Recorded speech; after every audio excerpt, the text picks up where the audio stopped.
Bulletin की शुरुआत करेंगे। आपको बता दें कि उत्तर प्रदेश विधानमंडल का बजट सत्र 2023 आज से शुरू हो रहा है।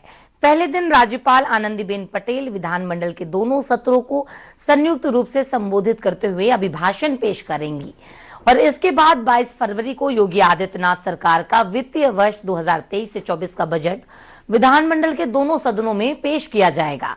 बजट में युवाओं और महिलाओं पर खास फोकस होने के आसार हैं। सरकार इस बजट में कई योजनाओं के लिए युवाओं पर फोकस कर सकती है। मिली जानकारी के अनुसार आपको बता दें कि योगी सरकार वाराणसी में अंतर्राष्ट्रीय क्रिकेट स्टेडियम निर्माण के लिए बजट आवंटित कर सकती है और वहीं मेरठ में मेजर ध्यानचंद खेल विश्वविद्यालय का निर्माण को लेकर भी ऐलान किया जा सकता है। सीएम योगी आदित्यनाथ विधानसभा भवन पहुंच गए हैं। डिप्टी सीएम केशव प्रसाद मौर्य का कहना है कि एसपी पार्टी का चरित्र सही नहीं है। एसपी पार्टी के पदाधिकारी और कार्यकर्ता माहौल खराब करने की कोशिश कर रहे हैं। हम सभी जातियों को साथ लेकर चल रहे हैं। सरकार सभी सवालों का जवाब देने के लिए तैयार है। इससे पहले जनवरी में मुख्यमंत्री योगी आदित्यनाथ ने राज्य की जनता को आश्वासन दिया था कि आगामी राज्य का बजट 25 करोड़ लोगों की आकांक्षाओं के अनुरूप होगा और लोक कल्याण संकल्पों को पूरा किया जाएगा। मुख्यमंत्री योगी आदित्यनाथ ने सांसदों और विधायकों के साथ राज्य के सभी 18 प्रमंडलों में चल रही विकास परियोजनाओं की गहन समीक्षा के बाद मंत्रियों और अपर मुख्य सचिव के अधिकारियों के साथ बैठक की है। यूपी सरकार की ओर से नोट पहले जारी किया गया है। विधानसभा की कार्यवाही से पहले विधानसभा परिसर में सपा के महासचिव और वरिष्ठ नेता शिवपाल यादव के नेतृत्व में एसपी पार्टी के पदाधिकारी और कार्यकर्ताओं का हाथों में पोस्टर और बैनर लेकर प्रदर्शन कर रहे हैं। जब पुलिस ने उन्हें रोकने का प्रयास किया तो पुलिस और मार्शल के साथ एसपी विधायकों की नोकझोंक हो गई है।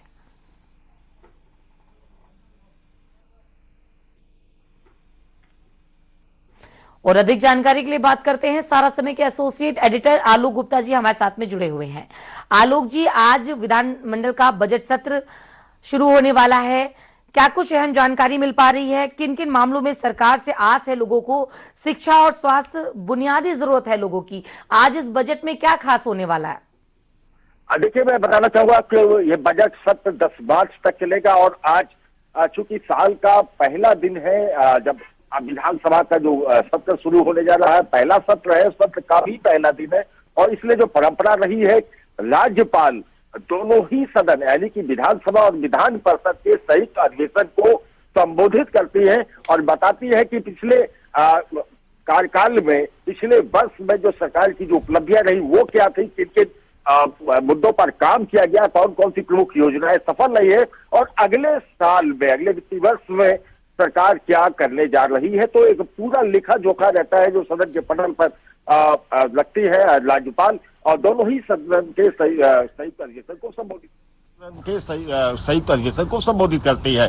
और इस क्रम में आज जब विधानसभा के बजट सत्र का पहला दिन था तो समाजवादी पार्टी के जो विधायक वो विधानसभा के बाद धरने पर बैठना चाह रहे थे। उनके हाथों में लाइन ऑर्डर से लेकर किसानों के मुद्दों को लेकर तमाम अन्य घटनाओं को लेकर बैनर पोस्टर लिए वो धरने पर बैठना चाह रहे थे, तो सुरक्षा कर्मियों ने उन्हें धरने पर नहीं बैठने दिया।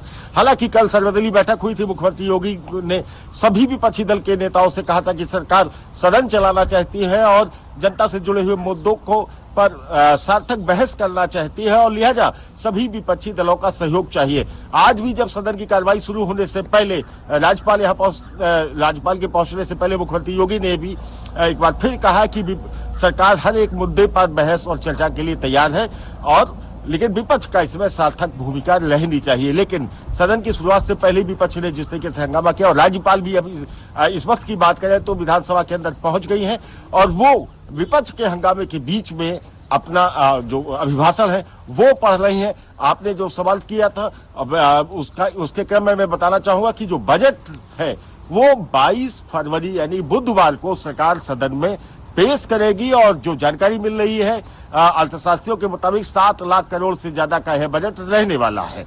जी बिल्कुल, किसानों और महिलाओं को क्या उम्मीदें हैं, क्या मिल सकता है इस बजट में? और लगातार विपक्ष आलोक जी घेरने की कोशिश कर रहा है, हालांकि वहां पर कार्रवाई शुरू हो गई आपने जैसे कि बताया आपने। क्या लग रहा है इस बजट में आज खास क्या होने वाला है? जी देखिए, आलोक जी। फिर अब मैं आपको सुधारना चाहूंगा कि आज राज्यपाल के अभिभाषण है और दोनों ही सदन के संयुक्त अधिवेशन को वो संबोधित करेंगे। कल की अगर बात करते हैं मंगलवार की, तो उत्तर प्रदेश विधानसभा के अपना दल के जो विधायक हैं उनका निधन रहा है, अपना दल के विधायक के निधन के कारण, और उसके साथ ही विधान परिषद यानी उच्च सदन के भी एक सदस्य का निधन हुआ, तो कल श्रद्धांजलि दी जाएगी। बजट सरकार बुधवार 22 फरवरी को सदन में पेश करेगी, तभी स्थिति पता चल पाएगी कि सरकार के एजेंडे में क्या क्या है। लेकिन जो जानकारी मिल रही है, उच्च शिक्षा हो, चाहे बेसिक शिक्षा हो, चाहे वो पर्यटन हो, चाहे बिजली हो, चाहे उद्योग हो, युवाओं हो, महिला हो, इन सब के लिए कुछ ना कुछ देखने को मिलेगा।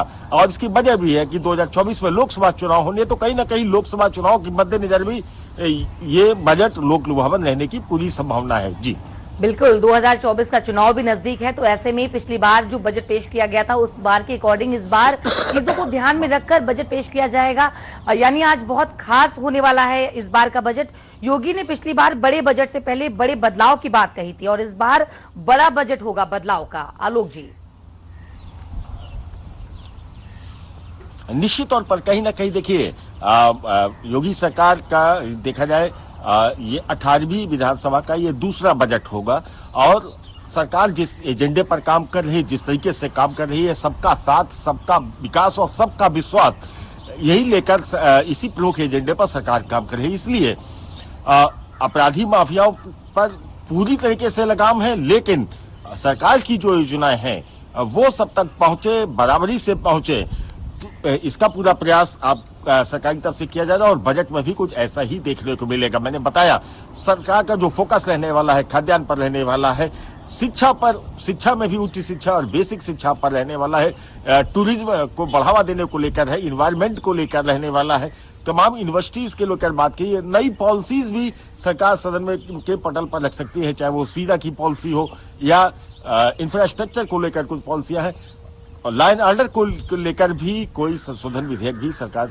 सदन के पटल पर ला सकती है। जी बिल्कुल आलोक जी, सही कहा आपने। ग्रामीण विकास सरकार के एजेंडे में रहा तो गांव को लेकर भी उम्मीद ज्यादा है, लोगों को भी इस बजट से काफी आस है। आलोक जी बिल्कुल आपने सही कहा। देखिए, मैंने कहा कि सबका साथ, सबका विकास, चाहे वो गांव हो, शहर हो, चाहे वो बुंदेलखंड के इलाके हो, चाहे वो पूर्वांचल के इलाके हो, चाहे मध्य उत्तर प्रदेश के इलाके हो, चाहे वो पश्चिमी उत्तर प्रदेश हो जहां सबसे ज्यादा इंडस्ट्रियल हब है, बुंदेलखंड जहां पिछड़ा रहा है, डिफेंस कॉरिडोर के अलावा तमाम अन्य योजनाएं हैं जो बुंदेलखंड को भी मुख्य धारा में लाने का काम कर रही है। बुंदेलखंड का जो पलायन होता था उसको रोकने में सरकार सफल रही है। डिफेंस कॉरिडोर हो, बुंदेलखंड एक्सप्रेस हो, ये सारी चीजें मिल चुकी है। डिफेंस कॉरिडोर पर काम चल रहा है, बुंदेलखंड एक्सप्रेस में शुरू हो चुका है। इसी तरीके से पूर्वांचल की बात करते हैं तो पूर्वांचल में भी विकास की। बिल्कुल आलोक जी, अधिक जानकारी के लिए आपका बहुत बहुत शुक्रिया। और बात करते हैं लखनऊ से सारा समय के संवाददाता शारिब जाफरी हमारे साथ में जुड़े हुए हैं। शारिब, आज बजट सत्र है विधानमंडल का और वहां पर बजट सत्र स्टार्ट हो गया, शुरू हो गया है। हालांकि विपक्ष लगातार रोकने की कोशिश कर रहा है, लेकिन इस दौरान वहां पर बजट सत्र शुरुआत हो गया है। आनंदीबेन पटेल अपना वहां पर संबोधन कर रही हैं, भाषण दे रही हैं। क्या कुछ जानकारी आज इस बजट में क्या लग रहा है, क्या खास होने वाला है, लोगों को क्या कुछ उम्मीदें हैं? शारिब देखिए, फिलहाल जो खास मिलेगा वो कुछ देर में प्रचार चल रहा है। सीएम जब बजट समाप्त होगा, वित्त मंत्री जब बजट पेश करेंगे, लेकिन फिलहाल का जो मंजर है वो गहमा गहमी का माहौल है विधानसभा के अंदर। सीएम योगी आदित्यनाथ के अलावा विपक्ष के नेता अखिलेश यादव मौजूद हैं और समूचा विपक्ष लगातार नारेबाजी कर रहा है। राज्यपाल गो बैक के नारे लगा रहा है और राज्यपाल अपना अभिभाषण, बात का अंदाजा पहले से था कि विधानसभा के सत्र का पहला दिन जो होगा कुछ इसी अंदाज में हंगामे तेज होगा और कुछ इसी तरीके का मंजर भी देखने को मिल रहा है। लगातार नारेबाजी हो रही है। उससे पहले कि जो विधानसभा के सत्र की शुरुआत हुई है 10 बजे के आसपास जिस तरीके का हंगामा देखने को मिला, उस तरीके का हंगामा इससे पहले शायद कभी देखने को मिला हो। विधानसभा सत्र के दौरान जमकर हंगामा किया। अब सपा के जब विधायक निकलना चाहते थे उनको रोका गया, जो मीडिया कर्मी कवरेज कर रहे थे उनको कवर करने से रोका गया। तो एक हंगामा तेज पूरा मंजर था और अभी भी विधानसभा के अंदर का जो मंजर है पूरा काफी।